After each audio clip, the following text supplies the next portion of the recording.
Olá pessoal, este é o Cine Trabalho, uma conversa sobre o mundo do trabalho a partir do cinema. Este podcast é realizado pelo TRAB 21, grupo de pesquisa vinculado ao programa de pós-graduação em Direito da Universidade Federal do Rio de Janeiro. Eu sou Rodrigo Carelli, professor coordenador do grupo, e hoje vou conversar com Jorge Luiz Souto Maior, professor da USP e desembargador do Tribunal Regional do Trabalho da 15ª Região Campinas. Atenção, a ideia é dar muitos spoilers. No episódio de hoje, bateremos um papo sobre Eles Não Usam Black Tie, um clássico nacional produzido em 1981. O filme foi dirigido por Leon Risman, a partir de peça homônima de Gianfrancesco Guarnieri, e ganhou o Leão de Ouro, prêmio especial do júri do Festival de Veneza. O elenco é estelar. Além do próprio Gianfrancesco Guarnieri no papel do sindicalista Otávio, temos Fernanda Montenegro como sua mulher Romana, Carlos Alberto Richelli como seu filho Tião e Beth Mendes como Maria, além de Milton Gonçalves em participação mais que especial. Mas ânimo, pombas! Os trabalhadores estão aí se organizando. Que tá difícil, mas estão sim. Não é hora de pensar em perder ou não perder emprego. É hora de batalhar. Vai lá, Tião. Aparece nas reuniões, na assembleia do sindicato. Coloca a tua opinião. Vive mais com teus companheiros. O filme retrata a vida de uma família operária no ABC paulista durante a ditadura, mostrando um cenário de efervescência sindical que desagou, anos depois, no retorno da democracia ao Brasil. Enquanto Otávio vivia envolto às discussões no sindicato e Romana trabalhava duro em casa para manter a família em pé, Tião e sua namorada Maria, que está grávida, planejam se casar. Um movimento grevista se aproxima e pai e filho se encontram em caminhos diversos, o pai defendendo o movimento e Tião querendo furar a greve. Entre a vida desestruturada da periferia e as condições duras de trabalho, o filme se desenvolve em cenas em que as emoções humanas ficam à flor da pele, sempre girando em torno do trabalho. É sobre tudo isso que vamos conversar hoje. Salve, Jorge! Salve, Rodrigo. Muito bom você estar aqui comigo, aqui nesse podcast, nesse bate-papo que nós vamos fazer hoje aqui sobre Eles Não Usam Black Tie. Primeira pergunta, ô Jorge, por que você escolheu esse filme? Bom, escolhi esse filme por várias razões, né? Eu posso responder em 30 minutos essa pergunta? Não. Eu sei. Tô brincando, é porque realmente são muitas razões que levam à escolha desse filme. Primeiro, por ser um filme genuinamente nacional, embora tenha esse nome, né? Eles não usam black tie, né? E eu vi que você está fazendo uma série de entrevistas e de comentários sobre vários filmes, né? E, em geral, a gente tende a afastar um pouco, a nossa cultura, né? Afastar os filmes nacionais, né? E os filmes nacionais são muito bons, né? E em especial este, né? Eles não usam black tie, que é um filme com uma interpretação espetacular, né? Dos atores, Gianfrancesco Guarnieri, da Maria, da Fernanda Montenegro, do Carlos Alberto Richelli, da Beth Mendes, Milton Gonçalves, enfim, então são interpretações fantásticas, né? E um filme que ele mexe com o sentimento, a gente vai entrando dentro do filme e ele traz uma temática muito relevante para nós, né? Que é a apreensão das questões do trabalho, né? Do direito do trabalho e, sobretudo, da história recente do país, né? É um filme que explica muita coisa para a gente, né? Muita coisa que nós estamos vivenciando estão ali explicadas de algum modo, né? Neste filme que eu acho fantástico mesmo. Já assisti várias vezes e cada vez que assisto é uma nova cena que chama atenção, um novo diálogo, uma nova tomada, assim, é realmente muito gratificante saber que nós temos este filme na nossa história brasileira e pouco damos valor, né? Infelizmente, isso que acontece também. É realmente um clássico, não é, o Jorge? E um clássico, né, uma das características do clássico é que ele é atemporal. Assistindo o filme hoje, no ano de 2020, nós conseguimos perceber que as questões que estavam lá, elas estão ainda hoje, elas permanecem, né? É muito interessante, obviamente que elas se deslocam um pouco do local da fábrica para outras formas de organização empresarial, mas elas estão ali, as questões, né? Tem uma questão que eu queria puxar para você aqui, essa questão da lei, né? Existe uma fala do personagem do Gianfrancesco Guarnieri que começa a conversar e falar: olha, o patrão é muito interessante, ele descumpre a lei o tempo inteiro.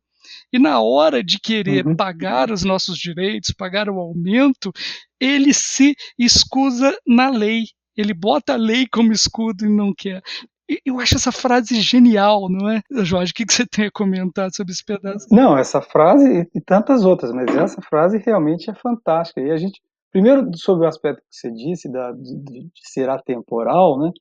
É porque o filme trata da temática do trabalho, né?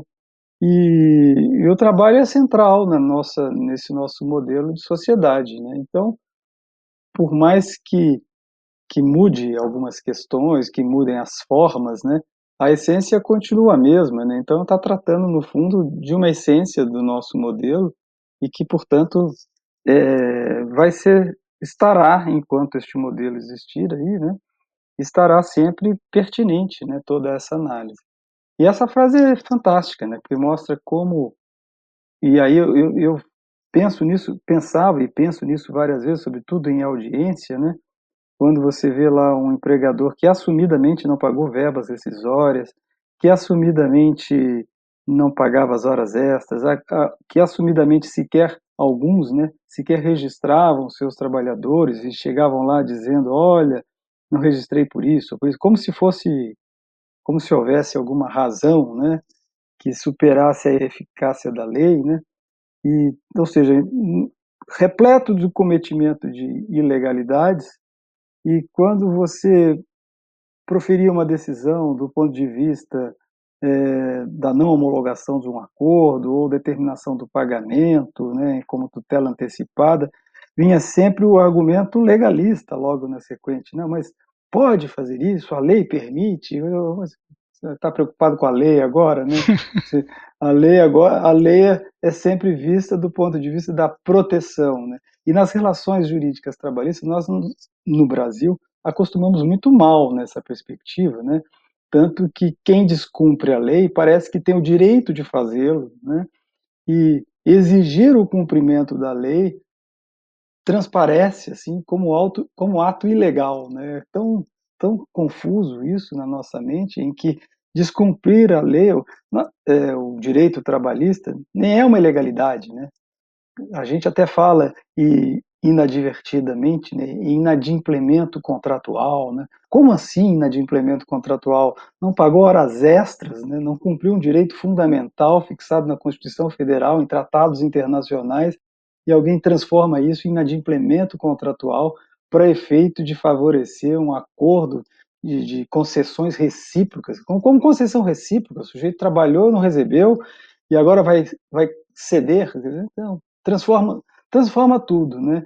E aí esse filme ele traz muito dessas verdades, né? E essa fala é desse tipo, né? Que alguém precisa ouvir também, né?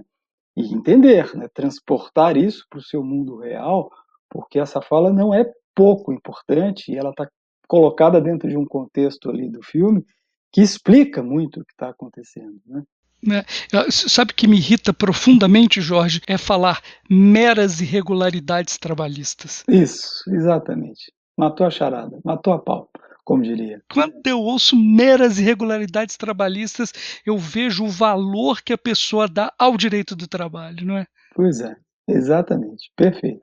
Então, outra coisa muito interessante no filme, né, é a questão da disputa entre os trabalhadores, né, das disputas dentro da classe trabalhadora.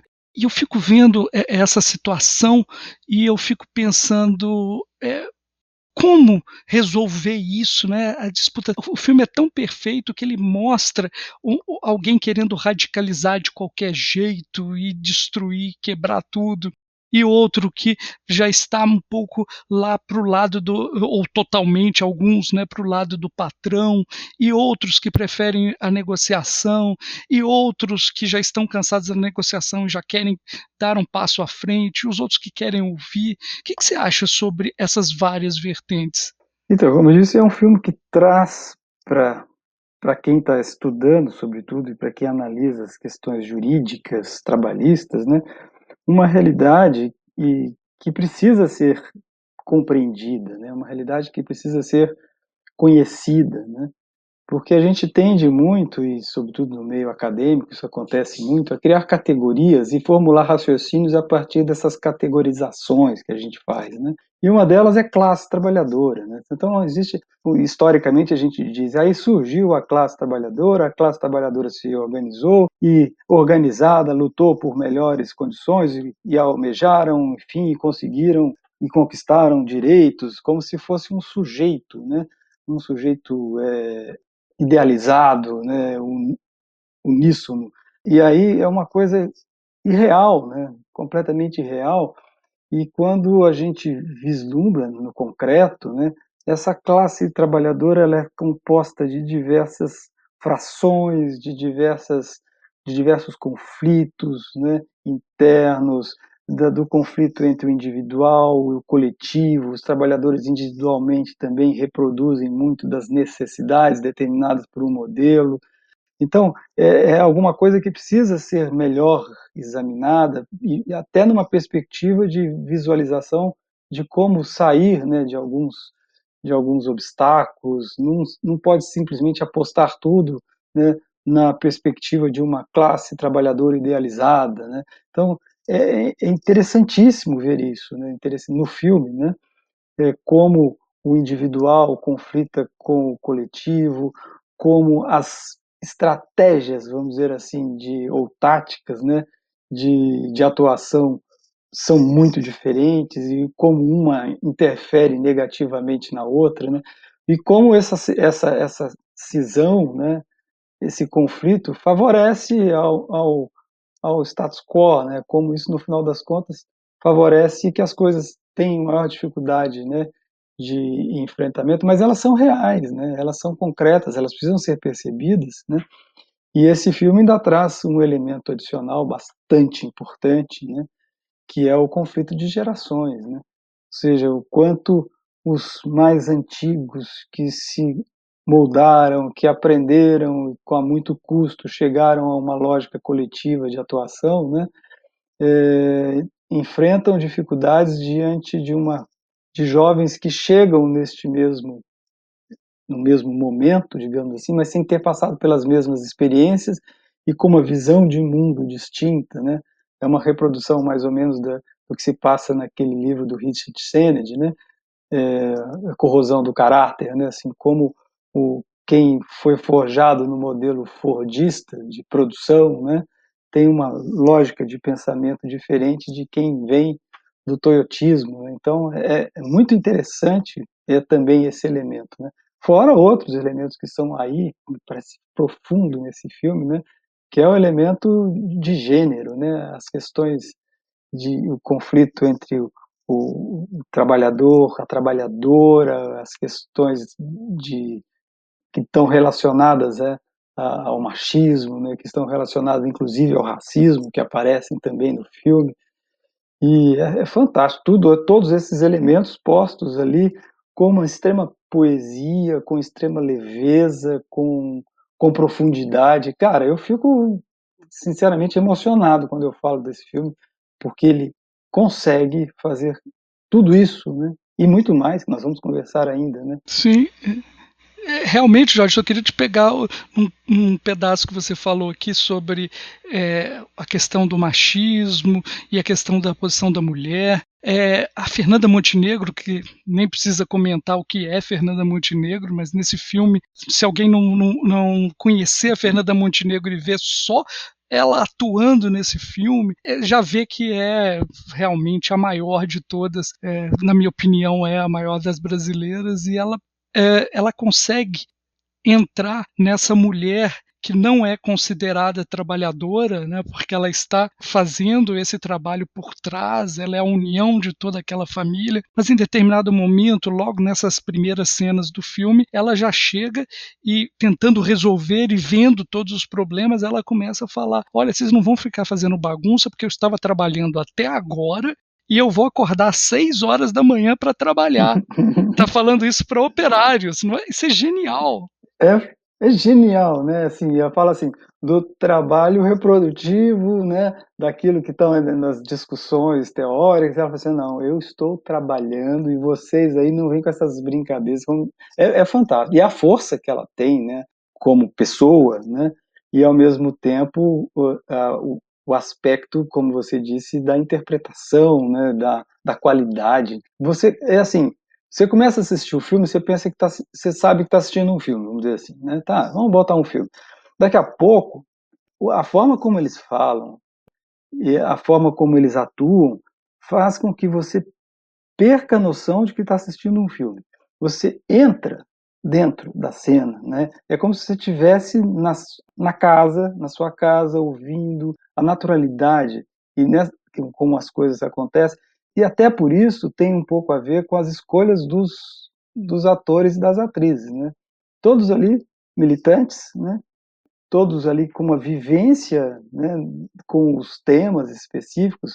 A Beth Mendes espetacular, nossa, a atuação dela é fantástica, assim, né, impressionante, enfim, tudo isso aí, e mais um pouco, E vai crescendo, ela não, e vai vai crescendo, crescendo. exatamente, o filme vai te pegando, né, ele vai crescendo, todos os personagens, né. Eu queria voltar só uma coisa, Jorge, você falou, o filme mostra muito bem o individual contra o coletivo, né, e está bem mostrado nessa diferença de gerações que você falou. Então, o pai, o Otávio, o Gianfrancesco Guarnieri, e o seu filho, né, o Richelli, que é o Tião, ali há um conflito em que um está em uma questão individual, a namorada está grávida, ele está pensando em se casar, e o outro, ele só fala no coletivo, ele só fala nas reuniões, todas as preocupações dele não estão nele, estão nos outros, no coletivo. Então tem essa demonstração que você falou da Uhum, geração, uhum. mas que também e talvez não seja à toa, e pela sua fala realmente é isso, né? Essa disputa de gerações em uma que está concentrada no individual e outra que está no coletivo. E o Guarnieri, ele também não é escolhido, o Guarnieri não, desculpa, o Richelli, não é escolhido aleatoriamente, né. Ele representa mesmo, né, uma pessoa ali, já na época um ator, né, de renome, né, galã, Galã, então de né? sucesso, que inspira mesmo, né, essa ascensão, digamos, hum, social, né. E esse conflito, ele representa muito bem este papel, que se diga, né. E o conflito é muito bem colocado também, é importante a gente dizer isso, né, porque não há uma ridicularização de um modo de pensar, né, há uma apresentação de um conflito, e um conflito verdadeiro com argumentos, né, digamos, argumentos interessantes, né, argumentos que, claro, a gente vai mais para o lado do Otávio, né, mas o Richelli apresenta questões, né, que são questões pertinentes, né, questões que E não se arrepende no final. No final não ele não se mantém. arrepende. Exatamente. Eu não fui covarde. Eu não estava fugindo da greve. Eu não fui porque eu não quis a greve. É, É, era uma outra lógica. E uma outra coisa que eu queria colocar para você aqui nessa questão das lógicas, dessa lógica individual, é um ponto interessantíssimo também que eu achei genial no filme. A empresa e seus prepostos, ela não aparece. Não aparecem os diretores, não aparecem os chefes, não aparece nada. A presença da empresa é latente, né? Ela está ali e nos conflitos e os Uhum. conflitos que todos se dão entre os próprios trabalhadores, né? O conflito se dá entre eles. Você nota a empresa ali, né? E uma das questões ela vai conquistar os trabalhadores com propostas individuais e a partir de situações individuais, como o do emprego. Uhum. No Ministério do Trabalho aqui do Rio, nós tivemos uma investigação contra uma empresa norte-americana de seguros e essa empresa, ela somente contratava homens e esses homens eles deveriam ser casados e ter pelo menos 2 filhos. Nossa, Qual a lógica disso? Porque sabia que essas pessoas necessitavam muito do seu emprego. sim. Então, veja a lógica do filme, que se não tem a ver. É uma cultura que os caras trouxeram lá dos Estados Unidos. Né? Entramos com ação, eles foram condenados e tudo, justamente por essas práticas, mas é uma cultura que eles trouxeram dos Estados Unidos e que está retratada no filme. Eles vão cooptar aquele que está numa situação, no mínimo, preocupante, individual. Ou mais vulnerável, né? O jovem que quer ascensão, que é né, o nosso Richelli, que quer ascensão, quer casar, que vai ter um filho, né? Então esse é o mais fácil de ser cooptado, né? E O filme é muito bem construído porque a primeira cena do filme é ele saindo do cinema, ou seja, a relação com o sonho, né. é. E tem aquela frase daquela desse sujeito que quer convencer, né? Eu não lembro bem agora o nome dele, que quer convencer o Tião, né? A entrar na greve, né? Ou sair ou não fazer a greve. Eu falei assim, mas Tião, a greve é um direito, né? E se a greve é um direito, a gente exerce a greve se quiser, né? É, Se é um direito, a gente não é obrigado a fazer a greve. É, e aí o Tião é isso mesmo, né? Se a greve é um direito, eu posso não exercer, né?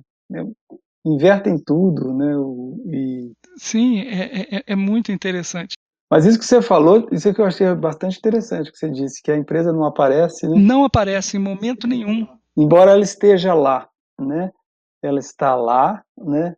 Como intocável, digamos assim, e ela não precisa descer desse pedestal, né? Para esse nível da discussão, ela fica só na expectativa, né? Não é atingida, e fica infiltrando e digamos, criando formas, digamos assim, de maior conflito entre os trabalhadores. E quando quer aparecer ostensivamente, né, aparece por meio da polícia, né? Sim, eu ia chegar lá, estava deixando um pouquinho para frente. Deixa eu dar só um passinho para trás antes de chegar na polícia, porque a gente vai na polícia, que eu acho essencial. A polícia é muito pouco falada por nós que tratamos do direito do trabalho. Eu acho que a gente deve tratá-la mais, né, a polícia. Ela tem um papel muito mais importante do que a gente deseja que ela tivesse, né? Quer dizer, muito maior. Mas existem os espiões também. Então, a empresa só aparece também por meio dos espiões. Toda a cooptação era feita para ter espiões para sabotar o movimento dos trabalhadores. Tá? E isso acontece hoje. Né? Tem reportagens saindo nos últimos meses, várias, de que a gigante Amazon, a empresa mais valiosa do mundo, ela Uhum. contrata espiões para sabotar o movimento coletivo dos trabalhadores. Olha que atualidade. Saiu outro dia essa denúncia. Se a gente for pegar as plataformas de entrega, elas ficam espionando por GPS toda a movimentação de trabalhadores. E quando os trabalhadores vão participar de um movimento coletivo, ela bloqueia esses trabalhadores. Isso não é só no Brasil, isso é uma tática que já foi utilizada na Argentina, já foi utilizada na Europa algumas vezes. Foi assim que nos Estados Unidos, né, eles destruíram a organização sindical, né, nesse contexto aí, né, de infiltrações, enfim. Mas então vamos chegar na polícia. Né? Chegou a polícia. Vamos chegar. Vamos chegar na polícia. Eu acho, como eu estava falando aqui, Jorge, que a polícia, ela é muito pouco, o papel da polícia ela é muito pouco estudada e falada pela gente. Nós que trabalhamos com o direito do trabalho, estudamos o direito do trabalho. Eu tenho um caso, né, numa investigação minha no Ministério Público do Trabalho, que eu recebi uma notícia do sindicato que eram trabalhadores no porto do Rio de Janeiro, da companhia Docas, eles estavam fazendo greve, e a notícia era que a empresa tinha chamado a guarda portuária, tinha chamado a polícia, e a polícia tinha batido nos trabalhadores que estavam fazendo o piquete. Né? Aí o que aconteceu? Eu chamei, a primeira coisa que eu queria mais detalhes, eu chamei o sindicato. Chamei o sindicato, veio o advogado do sindicato e o sindicalista. Primeira pergunta, eu virei para o sindicalista e falei, mas senhor, o que aconteceu, senhor sindicalista, o que aconteceu lá na greve? Não, a gente estava fazendo greve, a gente estava fazendo piquete. Aí eu falei, e o que aconteceu lá? Não aconteceu nada, tudo normal. Aí eu perguntei, mas tudo normal? Ele falou, tudo normal. Aí eu perguntei para o advogado, falei, vocês fazem a denúncia e me vem aqui o sindicalista dizer que foi tudo normal? Aí o advogado falou, pergunte mais para ele, pergunte coisas específicas para ele. Eu falei, a empresa chamou a guarda portuária? Chamou. Chamou a polícia? Chamou. Chamou para bater em vocês? Chamou. Bateu em vocês? Bateu. Eu falei, o senhor fala que é normal? Ele virou para mim, mas doutor, esse é o normal.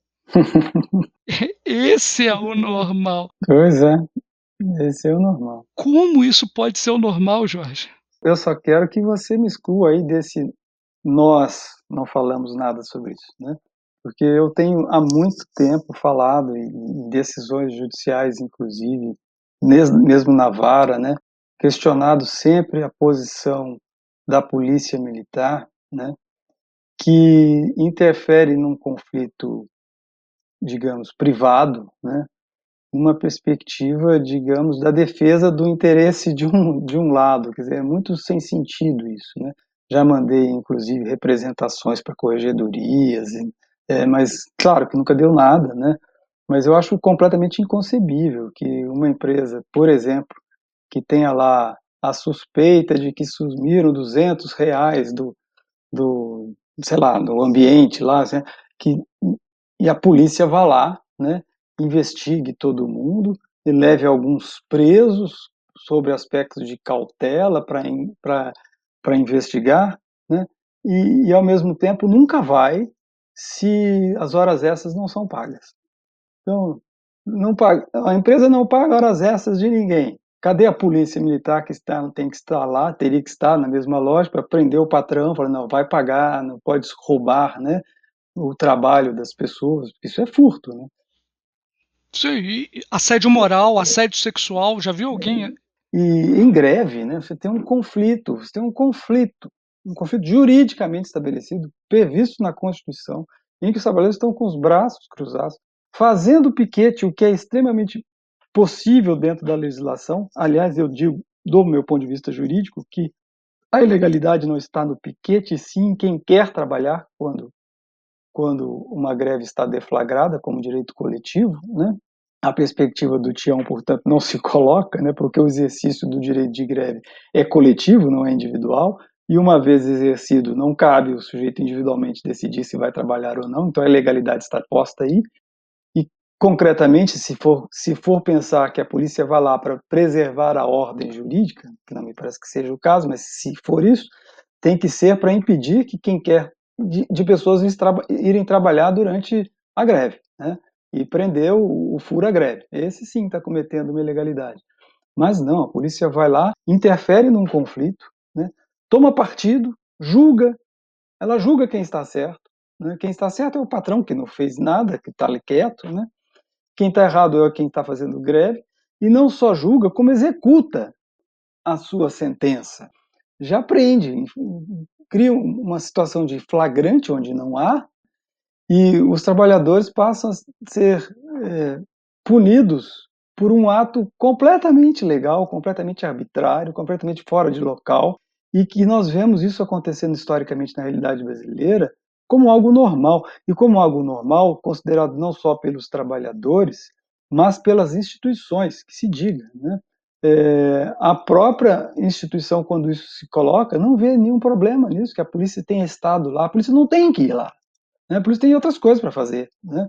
Não tem que ir lá no conflito individual, né? Um conflito privado entre duas entidades, os trabalhadores e a empresa. Enfim, eles que resolvam o seu conflito, né? Enfim, e muito menos ir lá tomando partido de um deles, né? Sim, e é muito, no filme demonstra que a polícia está desde o da não só no período da greve, mas também na distribuição de panfleto. Sim, mas o Brasil já teve, né, desde a época de Getúlio, né, e depois mais adiante, né, um setor trabalhista na polícia, assim, com esse nome mesmo, né, cuja função era investigar a classe trabalhadora desse ponto de vista dos baderneiros, dos comunistas, né, e catalogar, fichar essas pessoas, né, incriminar o movimento trabalhista, né? Então, um setor específico, né, que com os registros, com tudo isso, para esta finalidade, né, que nós já tivemos e que da qual, inclusive, o Poder Judiciário se valeu, né, que se diga. Vi outro dia, nos meus estudos, uma decisão do Tribunal Superior do Trabalho, isso na década de 40, né, década de 50, uma decisão do presidente do Tribunal Superior do Trabalho determinando que a polícia militar fosse até lá e fizesse o levantamento de quem eram os responsáveis pela greve, quais os seus antecedentes, o que essas pessoas faziam, enfim, o próprio Tribunal Superior do Trabalho se valendo, né, desta lógica de recriminar o movimento trabalhista, né? E a gente conviveu muito com isso, né? Culturalmente, o sindicalista é visto como um criminoso, né? A palavra em si já é carregada de um certo sentido. O sujeito é sindicalista. Como alguém diz isso como se já estivesse ofendendo, né? Só pelo fato de chamá-lo de sindicalista. E falam inclusive que o sindicalista é aquele que não quer trabalhar. Isso. Não, e aí eu acho que voltando ao filme, que a gente está saindo, né? Voltando ao filme, tem esse aspecto que eu acho também fundamental, né? Que é a humanização, né, do sindicalista, né? De mostrar as vidas que estão por trás, né, dessa atuação sindical mesmo, porque ali são sindicalistas mesmo, né? Reconhecidos, pessoas que estão nesta militância, enfim, mas há o aspecto e não só de falar dos ideais dessas pessoas, né, mas trazer os seus conflitos internos, os seus conflitos íntimos, a sua a sua perspectiva humana, né? Como são seres humanos, como sofrem, como eles desejam, né? Então é muito interessante essa visão, né, de humanização que se confere a essa, digamos, classe ou essa parte, esses trabalhadores e trabalhadoras que culturalmente, né, foram tão recriminados, né, e tão postos numa posição, digamos, de afastamento, né. Eu acho isso fundamental nesse filme também. Sim, até você falou da Beth Mendes, né, a Beth Mendes que, aparenta ela passa todo o filme, ela passa, diversas facetas, né, que todos nós temos de alguma forma e essas facetas dela vão surgindo. Ela inicialmente aparenta uma mulher, amorosa, carinhosa, né, que quer fazer família, mas ao mesmo tempo aparece a faceta trabalhadora dela, consciente da situação em volta, que vai redundar inclusive no final numa cena entre ela e o Tião, em que ela vai jogar tudo dizendo que: "Olha, eu não quero mais, eu não preciso disso, porque eu acho que você está em outro rumo e eu estou em outro", né. Aquela fala dela é de arrepiar, né. Ela joga toda a verdade na cara do Tião, né, de um jeito, assim, muito explícito, muito consciente, muito verdadeiro, né. Aquela cena dela Que ela fala, não preciso marido, né? Ela fala, É, ela não usa essa expressão, mas é que ela falou, olha, não preciso um marido, ainda mais um marido que vai mandar em mim, que vai me bater possivelmente, né? Que vai ter esse poder sobre mim, né? É uma outra história, né? e nós Assim, estamos falando, nós estamos falando de um filme de 1981, né? 81. Isso também precisa É. ser posto em perspectiva, né? O que aquelas pessoas estão falando ali, o que está sendo apresentado como questão, como temática, né? É digamos assim, coisas que ainda nós não superamos, não avançamos e já estavam postas ali muito claramente, muito bem postas, né? Sem contar que o filme produzido em 81, ele já é por si uma, uma versão, vamos dizer assim, cinematográfica, né, da peça, né, com do mesmo nome do, do Guarnieri, de 20 anos atrás, né? Então, enfim, essas questões já estavam postas, né? É claro que ali naquele momento no filme há uma transposição, né, refletindo um pouco do que foram as greves de 79, né, 80 no ABC, mas ao mesmo tempo as questões e os problemas já estavam postos, né, na perspectiva da classe trabalhadora nessa peça que eu, bom, claro, não assisti, né, mas acho que a peça só por esses elementos é sensacional. Sim, mas e tem outro ponto, Jorge, que aquilo tudo ali, né, o Guarnieri tem a fala, né, o Otávio fala, olha, eu vivi 15 anos sob a ditadura, né? Então ele fala, né, dessa experiência durante a ditadura e o que vai acontecer logo após é realmente a retomada da democracia. E eles falam em determinado momento: olha, nós somos aqui uma empresa pequena, e se a gente fizer uma greve aqui, a gente não vai mudar grandes coisas. Mas todo esse movimento de trabalhadores redundou numa redemocratização e principalmente na Constituição de 1988. Né? A Constituição de 1988 é o fruto dessa luta, né? Demonstrada Uhum. nesse filme aí. Um filme que, como você disse, em 1981, e fala abertamente essa questão da ditadura. Então, de repente, a gente tem que pensar isso. Esse momento que nós vivemos atual é um momento que a gente tem que ter esse movimento para a gente voltar às bases democráticas, a uma constituição democrática como a de 88, não é, Jorge? Na verdade é que eu acho que muito dessa linha histórica, né, que conduziu a Constituição de 88, né, ela foi perdida logo na sequência, né, ela foi rompida logo na sequência. Nós por não demos continuidade a essa linha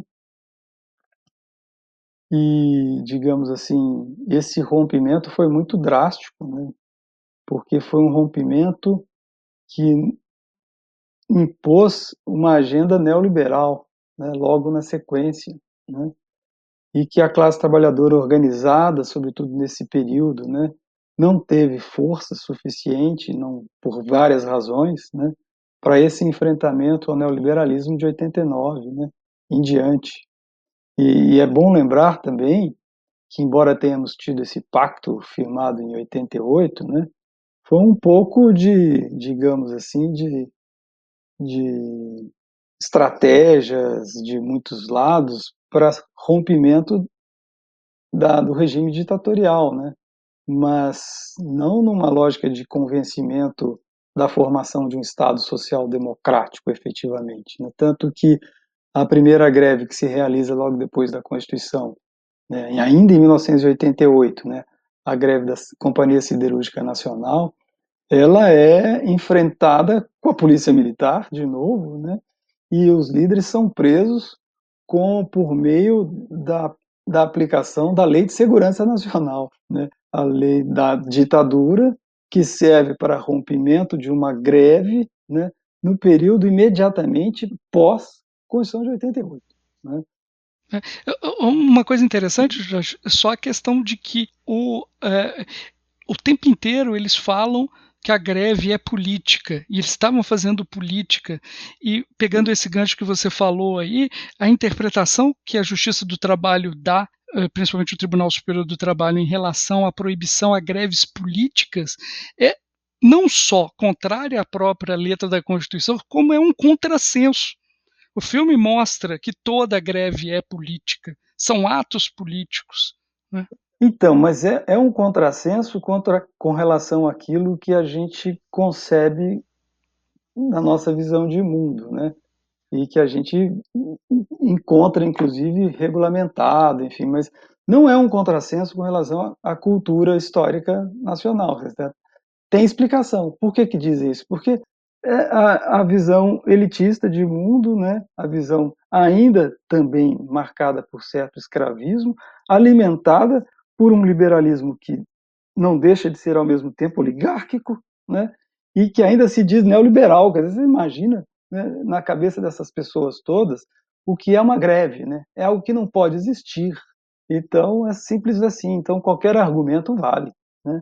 Então dizer que não pode fazer greve política é só um argumento, né?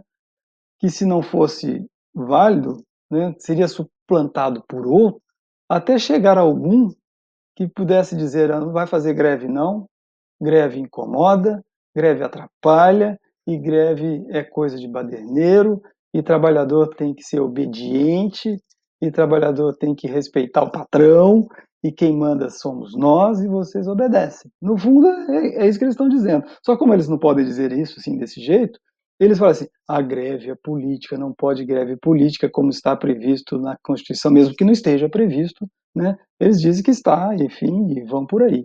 Mas é isso que eles fazem, né? Essas pessoas têm uma visão de mundo, reproduzem explicitamente essa visão de mundo. E o outro lado, bobamente, vamos dizer a verdade, né? Esse outro lado, que tem uma outra visão de mundo, fica nesse diálogo, né? Nesse diálogo jurídico formal. Expõe logo as coisas claras, fala assim: vamos fazer o debate ideológico, né? O debate que tem que ser feito. Olha assim: escuta, tá bom, você está dizendo isso porque você está a favor do patrão, porque você reproduz uma lógica liberal, eu entendo, parabéns, respeito, né? Mas não é uma questão, não é jurídica. Aqui a questão é outra questão. A questão é uma disputa ideológica e eu quero fazer essa disputa no plano ideológico, né? Então se coloca você no seu plano, eu no meu plano. Agora não tem isso de estamos todos, né, um do lado do outro com posições jurídicas diferentes. Não é posição jurídica diferente, gente, né? É posição de classe, né? Ou seja, de a que classe você está pertencendo, né? E reproduzindo que lógica de qual classe social. É isso, né? Se a gente não disser essa verdade, nós vamos ficar sempre no mesmo plano de igualdade, né? De um sujeito completamente, né, escravista, machista, neoliberal, tudo, e sem dizer que é, apoiado numa suposta, né, vontade da lei, né? E que se a vontade da lei pode ser uma, a vontade da lei pode ser outra, então é só isso, só saber quem conseguiu desvendar melhor a vontade da lei. Tem vontade da lei coisa nenhuma, né? Tem a vontade do intérprete, né? E aí a vontade do intérprete precisa ser debatida. Ô Jorge, você pegou aí e eu gostaria de pegar um personagem que eu acho esse personagem, não só o personagem como o ator, eles são essenciais, eles são centrais no filme, mesmo que o papel seja pequeno, é o papel do Milton Gonçalves. Então, o Milton Gonçalves, ele pega em determinado momento, ele vai falar uma frase que diz praticamente tudo que você disse agora. Estavam lá os trabalhadores brigando, ele falou: gente, não é para brigar, nós temos que concentrar no nosso inimigo, e o nosso inimigo é quem nos oprime. Nosso inimigo é outro, ele fala isso. É o outro, nosso inimigo é outro. Nosso inimigo é aquele que nos oprime. E ele é o mesmo que fala, e é o mesmo que que traz a fala, isto é política, né? Sim. E o Milton Gonçalves, ele é sindicalista atuante, até pelo menos até 2 anos atrás, isso com certeza, porque eu tive negociações com o Sindicato dos Artistas, Ele estava lá, ele é um sindicalista extremamente atuante, com mais de 80 anos de idade. É por isso que eu disse que os atores, eles estão vivenciando a sua própria vida, né? Por isso que as interpretações são fantásticas. A Beth Mendes também, que é uma militante, né? Todos eles ali, enfim, por isso que as cenas crescem e as cenas trazem verdades, né? Nas suas falas. E qual que é a tua cena favorita? Rapaz, eu tenho uma cena favorita, mas a minha cena. São tantas cenas importantes, mas a minha cena favorita deve ser a de muita gente, porque é muito representativa, né? Que é a cena do final do filme, né? Em que o, há já aquele momento de derrota, né? Em que o Otávio está ali isolado, né? E conversando com a Romana, Fernanda Montenegro, né? E ela tentando consolá-lo ainda por cima, tendo ela passado por momentos terríveis, né? Naquele instante, naquele momento, no percurso todo, mas ao mesmo tempo cumprindo o seu trabalho, né? Que é o trabalho de fazer o almoço, né? Então ela está lá separando o feijão, né? Ao mesmo tempo conversando com ele, né? E ele, pela primeira vez no filme, né? Em todo aquele momento todo, ele consegue sair daquela sua lógica, digamos, né? Da abstração, digamos, desse ente coletivo, né? E consegue olhar para ela, né? Consegue vê-la trabalhando e se coloca numa posição de participar disso, né? E começa também a separar o feijão junto com ela. Então aquela cena para mim é assim fantástica, porque mostra assim existem muito mais coisas, né, que a gente precisa fazer, né, para construir seres humanos, né, para conceber seres humanos melhores que possam nos, nos levar a uma sociedade melhor. Não é simplesmente luta por salário, não é simplesmente luta por bens materiais, né, que vão nos conduzir para algum lugar, que não deixam de ser importantes, mas são, porque são. Mas se não forem carregadas dessa real visão, não só de solidariedade, mas de desprendimento, de visualização plena da condição humana de si próprio e da condição humana alheia, a gente não vai adiante. Então, o interessante é que o final do filme é uma espécie de redenção. Assim, eu posso, para o próprio Tião, para o próprio Otávio, né? Eu posso até ter perdido, né, num plano, mas eu tenho uma grande possibilidade de redenção, de melhora em vários outros planos que eu negligenciei na minha vida. Então, eu acho aquela cena, lida assim, vista desse modo, a cena vale o filme, né? Aliás, mas não só essa cena, né? O filme vale muito. Vale muito. Agora passou na minha cabeça, inclusive, a música Redemption Song do Johnny Cash aqui na minha cabeça, porque realmente a canção da redenção fala justamente desse final todo, da morte do Braulio, do enterro, e falando com ele, ó, você ainda vai estudá-los no livro de história, né? Essa história, né, que nós estamos procurando a redenção, e ela é humana. O filme nos traz essa humanidade e faz com que a gente tenha vontade de chorar ou chore várias vezes. Eu, por exemplo, chorei algumas partes, algumas passagens desse filme. Jorge, foi um prazer tê-lo aqui. Pena que não dá para a gente falar mais aqui do tamanho do projeto aqui. Tá? Um prazerzão, foi um prazerzaço. Muito obrigado. Para mim foi, viu, Rodrigo? Fiquei muito feliz com o seu convite, com essa possibilidade. E parabéns, hein? Nossa, fantástico fazer isso que você está fazendo, né?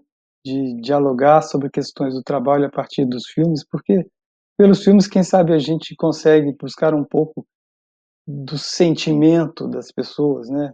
E o sentimento é importante para o raciocínio, né? Às vezes as pessoas acham que vão simplesmente chegar a raciocínios lógicos, né, pura e simplesmente porque elas são geniais. Não, não. Precisam ter muito sentimento, muita espiritualidade, eu diria, né? Só o raciocínio matemático não dá conta. Embora os matemáticos não me contrariariam, né? Não iriam me contrariar com esse argumento, né? Não é uma crítica à matemática, pelo contrário. É uma má utilização da lógica do raciocínio matemático. Valeu, Jorge. Grande abraço, beijo. O Cine Trabalho é uma produção do TRAB 21, grupo de pesquisa vinculado ao programa de pós-graduação em Direito da UFRJ. No nosso blog www.trab21.blog você encontra notícias, artigos e outras produções feitas pelos nossos integrantes. Eu sou Rodrigo Carelli, professor e apresentador deste podcast. A montagem e produção executiva do programa é de Ingrid Figueiredo, integrante do grupo. Para não perder nenhum episódio, assine o nosso feed no seu tocador de podcast favorito. Até o próximo episódio, pessoal!